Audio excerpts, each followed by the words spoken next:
Hi everyone, it's Lisa here for Honeybee Stamps. Thanks for joining me for another card video. Today I'm sharing one of my favorite ways to use my stamps, creating my own pattern paper. To me, this is a little bit different than background stamping because I'm not using an image as a focal point. I'm going to let the pattern paper be the star of the card. And the first thing I'm going to do is decide on what I want to do. I want to work with some florals. I kind of am going for like this farmhouse look. I'm also going to use my favorite color palette, which is white, black, sage, and gray for this. I have an 8.5-inch by 11-inch piece of cardstock. This is 110-pound Neenah Avalanche white cardstock. So I'm going to use the Farm Fresh flower stamp set with an acrylic block and VersaFine Clair Nocturne ink. I'm going to randomly stamp that large floral bouquet from this stamp set. I'm going to leave a lot of space in between that so that I can come in with other images and stamp those as well. So I just randomly stamp. There's no rhyme or reason to what I do. Wherever my hand lands, that's where I go with it. So, and you're going to notice I always stamp off the edge of the paper as much as I can too. It kind of gives you a more finished look by doing that.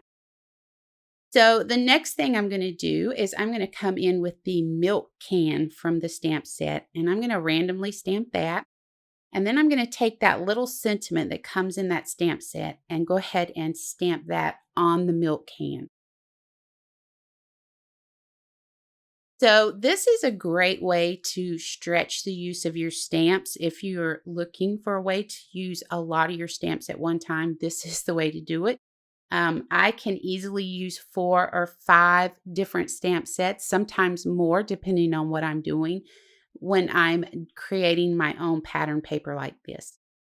So we've used the Farm Fresh flower stamp set. Now we're going to come in with the In Full Bloom stamp set, and we're going to stamp one of the sentiments from that, just randomly stamping around what's already there. We're filling in space at this point, but it all works together. So that's one thing to keep in mind. You want to try to keep all of your elements working together. So with the Farm Fresh set, there's actually a little stamp in there that says flowers. I went ahead and stamped that randomly too. At this point, I want to start bringing some color into this. I'm using Distress Oxides in the colors Bundled Sage and Weatherwood. Now, these are dots from the Background Builder stamp set. So again, I'm introducing another stamp set. And I'm just going to stamp these randomly. No rhyme or reason. Then we go back to the Farm Fresh flowers and we're using that detailed stamp with the Bundled Sage ink, and I'm again just filling in areas. So that pretty much wrapped it up, and I will go back in and do some more touching up once I get all the panels cut and on my card bases. So I went ahead and I cut some panels, and I cut them at random sizes because I want you to be able to see you can use these however you want. I'm using a T-ruler, some liquid adhesive, and I'm just adding these to 4¼ by 5.5-inch card bases. Again, this is 110-pound Avalanche white cardstock from Neenah. I did cut some black cardstock strips. These are about 1/8 of an inch, give or take a 1/16 of an inch. Using liquid adhesive, I'm going to go ahead and adhere these down the edges of the pattern paper. And on this one, I decided to come in with a second black strip and add it as like a little detail. At this point, you really just get to play around and do whatever you want with your cards. You've created your pattern paper. Now it's up to you to figure out what you're going to do with.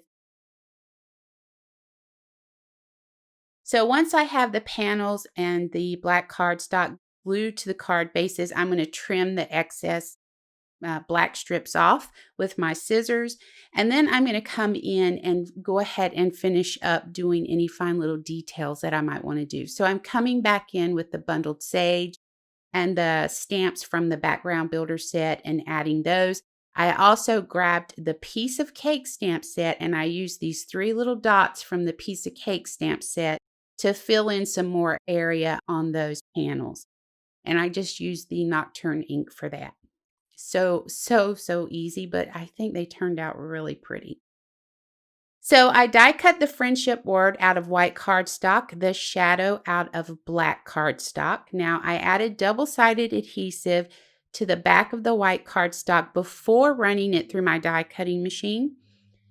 And a lot of times if I use a heavy 110-pound cardstock, plus I have the double-sided adhesive on there too, my word will stay in the die, and I use that to my advantage. So what I'm doing here is I'm peeling that paper release or the release paper off the back of the word. I'm going to flip the die over onto the shadow and line it up. And then I'm going to take my little die release tool here, and I'm going to push down through the release holes on the back of that die. I'm going to pick it up once I've pushed down on them. And then I'm going to push back through that release hole with the tool. And I'm going to slowly start pulling this away from the die. And it's going to give me perfect placement. I'm just going to press down, making sure the adhesive has bonded in all areas, and I'm done. So I'm going to use some black foam strips to go ahead and add these to the front of the cards. This is really so easy to do, and I actually find this to be very relaxing, sitting down, playing, creating my own pattern paper. I really enjoy it. It's a lot of fun. I guess because you just get to do whatever you want, you get to just let your creativity flow by doing it. So I think that's why I like it so much. So once we have these friendship words on our card, I did stamp inside my card with the True Friends Are Never Far Apart from that friendship stamp set.